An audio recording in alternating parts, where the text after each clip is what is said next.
Hello friends, ಎಲ್ಲರಿಗೆ ನಮಸ್ಕಾರ.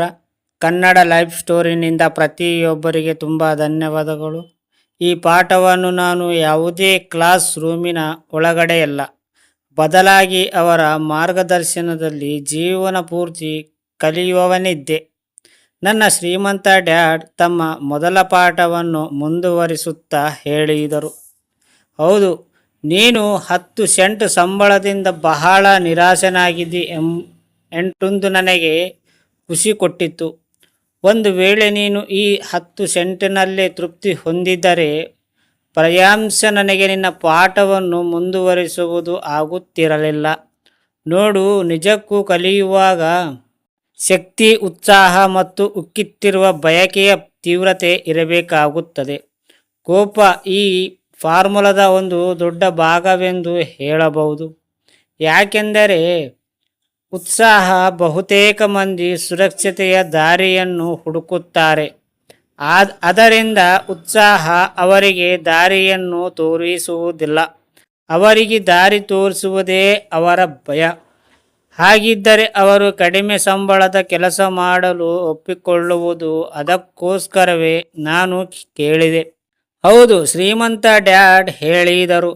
ಕೆಲವು ಜನರು ಹೇಳುತ್ತಾರೆ, ನಾನು ನೌಕರರ ಶೋಷಣೆ ಮಾಡ್ತಾ ಇದ್ದೀನಿ ಅಂತ. ಯಾಕೆಂದರೆ ನಾನು ಅವರಿಗೆ ಶುಗರ್ ಪ್ಲಾಂಟೇಶನ್ಸ್ ಅಥವಾ ಸರ್ಕಾರ ನೀಡುವಷ್ಟು ಸಂಬಳ ಕೊಡುವುದಿಲ್ಲ. ನಾನು ಹೇಳುವುದಿಷ್ಟೇ, ಜನರು ತಮ್ಮಷ್ಟಕ್ಕೆ ಶೋಷಣೆ ಮಾಡಿಕೊಳ್ಳುತ್ತಾರೆ. ಹೆದರುವುದು ಅವರು, ನಾನಲ್ಲ. ನಾನು ಕೇಳಿದೆ, ನೀವು ಅವರಿಗೆ ಹೆಚ್ಚು ವೇತನ ನೀಡಬೇಕಂತ ನಿಮಗೆ ಅನಿಸುವುದಿಲ್ಲವೇ?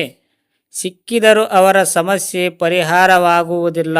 ನಿನ್ನ ಡ್ಯಾಡ್ನ ನೋಡು, ಅವರು ಬಹಳಷ್ಟು ಹಣವನ್ನು ಸಂಪಾದಿಸುತ್ತಾರೆ, ಆದರೂ ತಮ್ಮ ಬಿಲ್ಲುಗಳನ್ನು ಸಂದಾಯ ಮಾಡುವುದಿಲ್ಲ. ಹೆಚ್ಚಿನ ಜನರಿಗೆ ಹೆಚ್ಚು ಸಂಬಳ ನೀಡಿದಷ್ಟು ಅವರು ಹೆಚ್ಚು ಸಾಲದ ಮುಳುಗಿಬಿಡುತ್ತಾರೆ.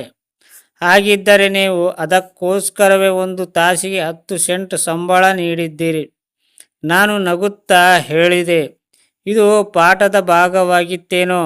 ನೀನು ಸರಿಯಾಗಿಯೇ ಹೇಳಿದೆ. ಶ್ರೀಮಂತ ಡ್ಯಾಡ್ ನಕ್ಕರು. ನೋಡು, ನಿನ್ನ ತಂದೆ ಸ್ಕೂಲಿಗೆ ಹೋದರು, ಆ ಪ್ರಕಾರ ಉತ್ಕೃಷ್ಟವಾದ ಶಿಕ್ಷಣವನ್ನು ಪಡೆದರು ಮತ್ತು ಆ ಮೂಲಕ ಹೆಚ್ಚು ಸಂಬಳದ ನೌಕರಿ ಸಿಕ್ಕಿತ್ತು.